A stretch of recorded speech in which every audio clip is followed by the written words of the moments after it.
Et le match qui a pu commencer là avec la première ligne chaudefonnière directement en action. Avec le tir qui touche la barre, c'était Tom Sanderson. Et Schwery qui va mettre au fond, qui va aller faire travailler Yannick Lusli. Ça revient sur Ludovic Voirol qui met un puck sur le goal. Et c'est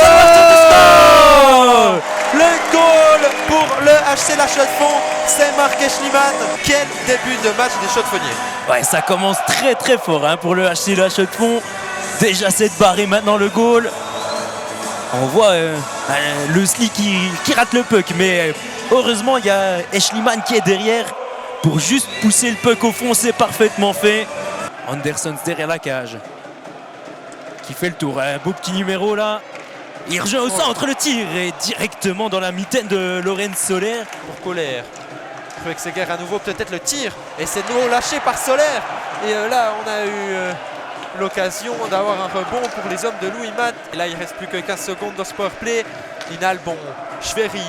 De l'autre côté pour Ruexeger. Oh là là, quel déplacement de la part de Lorenz Soler. Et il a essayé de mettre une passe au second poteau pour Steven Overy qui n'a pas réussi à assez couper pour la mettre au fond. Mais le goal! Et le goal de Cliff Pou. Alors là qui a fait tout seul. Il a récupéré le puck dans le coin et il a parfaitement ajusté la lucarne. C'était un petit moment où les Solerois revenaient un petit peu dans le match, avaient leur première grosse occasion et là Cliff Pou qui met le deuxième but, il est magnifique. Il avait avec lui Steven Overy qu'il aurait pu décaler, il a décidé de faire seul et il a très bien fait là le joueur chino-canadien du HCC. C'est son deuxième but là depuis son arrivée. Le remettre au centre. Mais le puck qui passe juste à côté. Asselin à nouveau. Et le tir d'Antonietti directement capté par Victor Östlund. Qui remet à la ligne bleue pour Inalbon. Inalbon pour Schwery. Schwery. Oh, qui trouve magnifique! Magnifique de l'autre côté le but pour Stéphane Ruexeger. Mais quel jeu de la part de Kai Schwery là. Cette passe à travers de la zone. Allez, on voit là, il se décale Kai Schwery. Il patiente vraiment et il distribue cette magnifique passe de l'autre côté de la zone.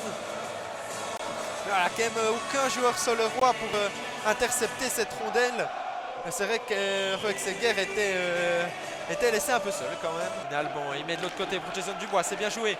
Dubois, il a du soutien avec Privé, le tir. Et c'est goal! Le 4-0 sur ce tir. C'était Julien Privé.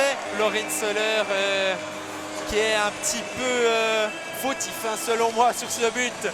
Un shoot cratère qui passe entre les jambes du gardien prêté par Davos, on le rappelle, qui ne se met pas forcément en évidence ce soir. Ouais, un premier match compliqué et je te demande s'il va vraiment finir le match là, si ça continue comme ça, mais... Avec Aubrist sur la droite. Et on essaye de trouver un joueur et c'est la réduction du score pour le HC Holton. Un peu seul au deuxième poteau. Et je crois que c'est Geringer voilà, qui... On dit que des fois le joueur, le défenseur doit plus être justement du côté du deuxième poteau au cas où un adversaire y est. Et la réduction du score là pour Holton. Chirayev. Elle passe devant la cage qui est dangereuse et le 4-2 là. Et la mauvaise passe de Chirayev qui donne cette occasion et joueurs d'Holton qui sont de retour dans le match là. Ouais, et alors là pour le coup c'est Chirayev, mais il y avait eu Jacquet juste avant et j'allais le dire, les Chaux-de-Fonniers qui commencent à faire des petites erreurs, je ne sais pas si c'est de l'inattention, mais des ressorties par le centre et au final on n'y arrive pas, on rend le puck à l'adversaire et ça donne directement des actions dangereuses.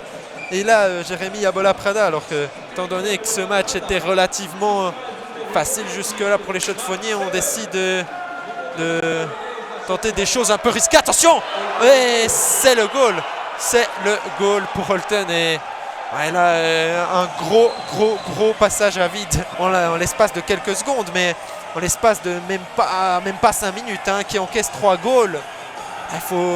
Il faut se remettre dedans là. Holton complètement de retour dans ce match et c'est cette rencontre qui est assez folle quand même.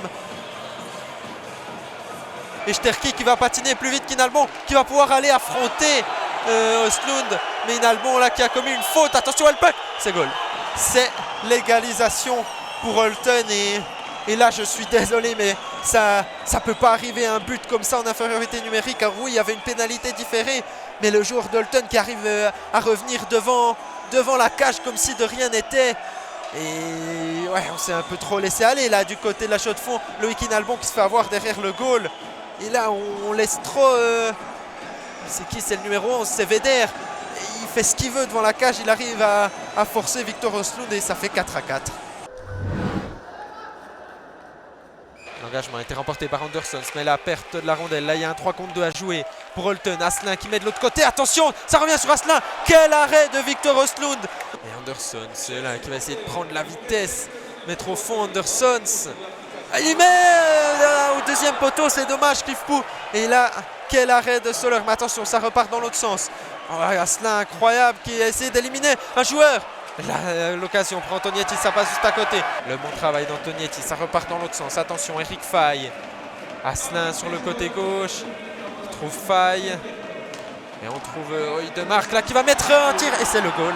Et c'est le goal à 1 minute 54 de la fin du match.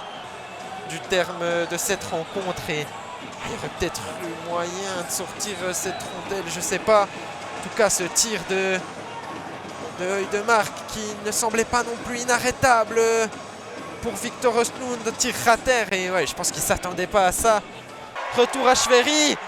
On essaye de mettre un puck sur le goal. Et finalement, c'est Eric Faye qui va pouvoir aller distribuer à Guillaume Asselin qui remet à Eric Faye. Et qui va venir inscrire le 6-4. Ouais, ce but inscrit par Holton dans la cage vide. Alors je vais pas... Voilà.